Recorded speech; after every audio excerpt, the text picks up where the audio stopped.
I don't feel like the same person anymore, and that's a good thing. Let me tell you a little bit more about why I feel that way. After getting out of graduate school and starting a professional career in psychology, there was a strong push, both internally and externally, from peers, professors, employers, to be a certain person, to behave, to think, to present as a certain person, as a therapist. It really became who you are. And you had to embody the values and the traits and the mentalities that are so often a part of that field into your entire life, not just your professional life. And of course, like everybody else, or potentially a lot of other people, I did what I was supposed to do. And I looked the part. I dressed nice, not like this. I had nice, very short, very perfect hair.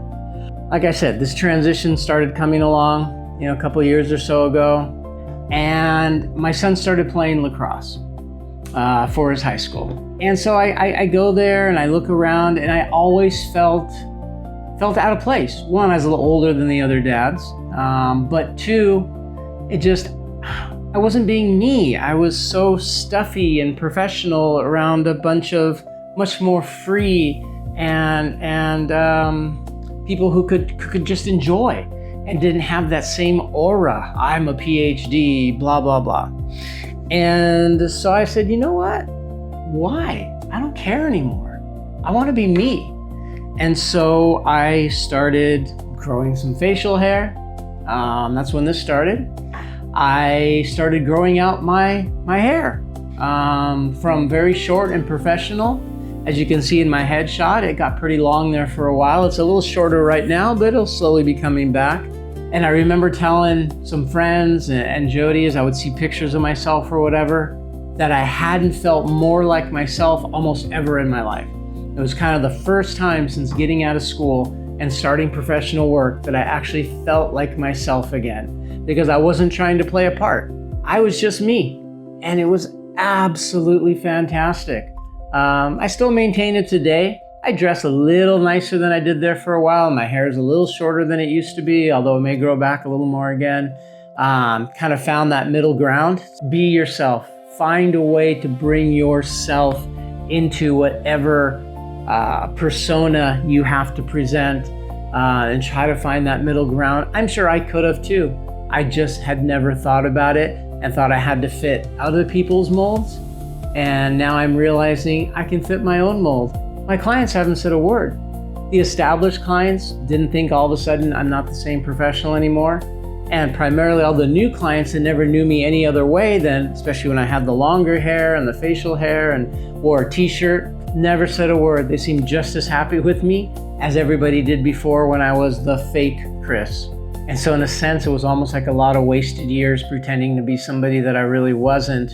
And it's a great lesson. I learned it late, but I still have whatever many years left to be me, 100%, wholeheartedly, authentically, and I wish everybody could realize sooner than I did how important living that way can be.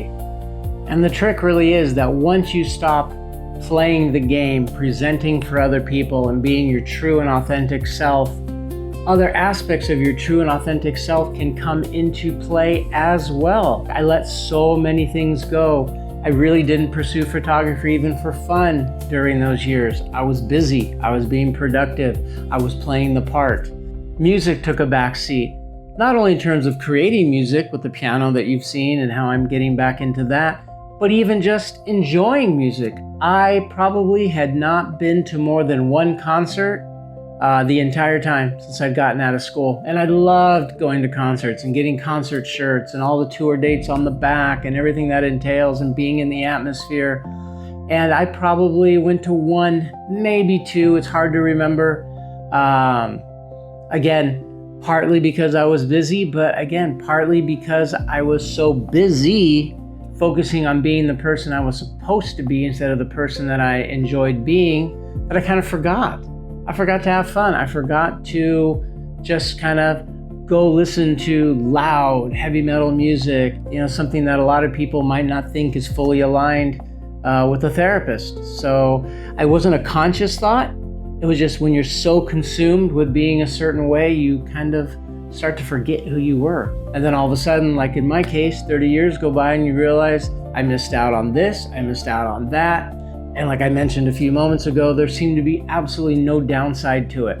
I feel 100% better, and I haven't found anybody disrespect me or find me less respectable. And it is different, and it is a huge shift, and it's a wonderful shift. So think about in your life the shifts that you could potentially make. Share them in the comments. I'd love to hear. Again, trying to create a community here, so let's do that. Let's exchange ideas, positive, negative, wins, losses, and really make sure we're there for each other during this transition because we're kind of alone.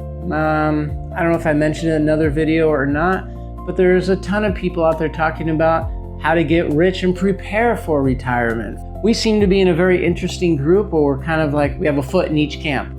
We're still working, we're kind of retired, so we're dealing with pieces of each and then our own unique circumstance of being kind of sandwiched in the middle and how that impacts us as we're making a transition rather than dealing with stuff pre-transition or post-transition. So please share, I'd love to hear.